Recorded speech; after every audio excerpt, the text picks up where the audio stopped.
كلنا عندنا ديفوهات مش كده؟ وكلنا بنحاول نشوف ازاي هنغطي الديفوهات بتاعتنا. هاي، أنا ندى your personal stylist. تعالي نتكلم النهاردة كده إن كل الناس عندها ديفوهات. الرفيعة جدا مقاس 36 عندها ديفوهات، والمليانة اللي بتلبس اكس لارج برضو عندها ديفوهات، فده أمر طبيعي. هي الفكرة إن احنا نبتدي نشوف ايه الحاجات اللي تبقى مناسبة لينا، علشان ساعات كتير بنشتري غلط، فلما بنشتري قطعة غلط ونيجي نلبسها نقول ايه ده، هي مش لايقة عليا رغم ان هي المقاس مظبوط عليا. بس هي الفكرة هنا مش فكرة المقاس، هي فكرة القصة وفكرة الخامة، وممكن قوي يبقى كمان اللون ممكن يعمل ديفو. طيب نبتدي كده. لو أنا عندي منطقة الكتاف عريضة يبقى أنا أتفادى الإيبولات، أتفادى إنه يبقى عندي فرانس على خياطة الكتف فتديني فوليوم أكتر. يستحسن إنه دايما ألبس على مقاس المظبوط بتاعي. لو أنا كتافي كنزة هنا هستعمل يبقى عندي حاجة من هنا فولان، أو إنه عندي إيبولات شوية علشان تدي بروبورشن للجسم. لو أنا عندي منطقة الصدر كبيرة مثلا شوية هتفادى جدا إنه ألبس حاجة مقفولة، يعني حاجة رقبة مقفولة، أو يبقى عندي موديل كتير هنا، أو يبقى عندي فولونات من هنا، أو عندي أي قصة، أو عندي درابي. الدرابي برضو من الحاجات اللي بتملى شوية، خصوصا لو الدرابي مش ممسوك كويس بيبقى لوس شوية، ده بيدي فوليوم أكتر. هبتدي أشوف إنه ألبس 7 أكتر، الخامة تبقى أخف شوية وأنعم. هلبس دايما التوب مثلا وعليه الشميز مفتوح فيبقى عامل لايرز فيديني سحب أكتر. هستعمل الأكسسوارز بتاعتي تكون بالطول، ما تكونش الأكسسوارز حاجة على الرقبة على طول فتضخم المنطقة دي. لو عندي منطقة الدراع مليانة شوية يبقى دايما أروح للكم التروكار.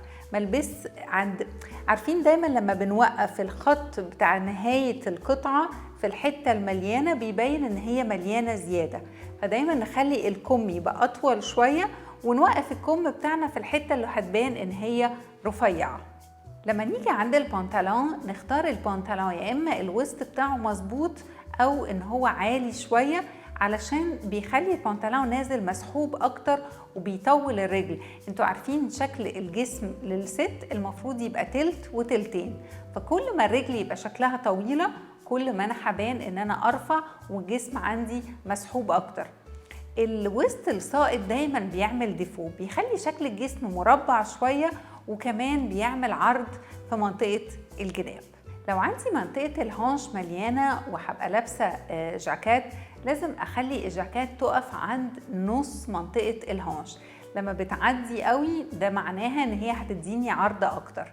لو أنا لابسة فاست برضو هيقف في نفس الحتة، بس كمان حلو إنه يبقى عندي سبيشالي الفاست اليومين دول نازلين موضة جدا، لو مفتوح من الجنبين بيبقى أحسن عشان ما تبقاش القطعة كلها مقفولة فيديني عرض. الفتحتين من الجنبين اولا بيبقوا اسهل في الحركه، بلس ان هو ما بيخليش القطعه تكلكع فبتبقى نازله انسيابيه اكتر. كمان ممكن قوي لو انا رفيعه او انا مليانه شويه ولابسه الطقم مظبوط عليا، بس كمان ممكن ابوظ الشكل بالشنطه لاني ما اخترتش الشنطه الصح. دايما اتجه للشنطه الحجم الوسط، بلاش الشنط الكبيره، لانه الشنط الكبيره بتدي اكسترا فوليوم كمان. لو أنا حد ما عندوش وسط وعايزة أختار حزام، أختار دايما الحزام الرفيع، بلاش الحزامة العريضة لأنها بتعمل ديفو، بتكبر شوية منطقة الصدر، بتبين لو في بطن، فيستحسن إن أنا أستخدم الحزام لو أنا عايزة أدي شكل لوسطي، بس كمان أختار الحزام الرفيع بيبقى شكله أحسن كتير. ما نبطلش ابدا نلبس فساتين ونقول ان الفستان بيبين الديفو، لانه بالعكس الفساتين لما نختارها القماشة المظبوطة والموديل اللي يليق علينا، الفساتين من الحاجات اللي بتسحب الجسم وعملية جدا جدا، فما نخافش ابدا ان هي هتبين الديفو، بالعكس هي ممكن جدا الفستان يكون بيسحب الديفوهات بتاعتي كلها وبيطولني جدا وبيبين انه الجسم شكله حلو. ساعات نفس الرسمة بس اختيار للحجم بتاع الرسمة بيفرق كتير قوي. يعني مثلا لو انا عايزة البس بوانتيل هو المنقط، لو انا لبست منقط صغير ده هيدي شكل لجسمي، بس لو انا لبست منقط على كبير ده هيديني فوليوم اكتر. فساعات احنا ما بناخدش بالنا انه حجم الرسمة هي اللي ممكن تعمل لنا ديفو. فانا لما اختار الرسمة الصغيرة مع الخامة المظبوطة، ودايما اختار المقاس المظبوط، بلاش نعمل ان احنا نشتري المقاس بتاعنا اكبر ونقول علشان ابان رفيعة، لا، بيبان انه المقاس بتاعك مش مظبوط. او ان انت تلبسي مقاس اصغر وتقولي المقاس الاصغر هيلم الجسم وهيبين ان انا رفيعه، الحقيقه انه لا، دي كمان حاجه ممكن تعملك ديفو. دايما تختاري المقاس المظبوط على شكل جسمك دلوقتي، علشان انت هتلبسي الحاجه مش هتشيليها. كمان ممكن الطقم بتاعي كله يبقى مظبوط وتبقى الجزمه هي اللي غلط. يعني مثلا لو انا لابسه بنطلون ولبست الجزم الكاوتش الجديده اللي هي البالكي شويه، دي بتكبر جدا الرجل وبتأثر الرجل، فهنا ممكن تعملي ديفو.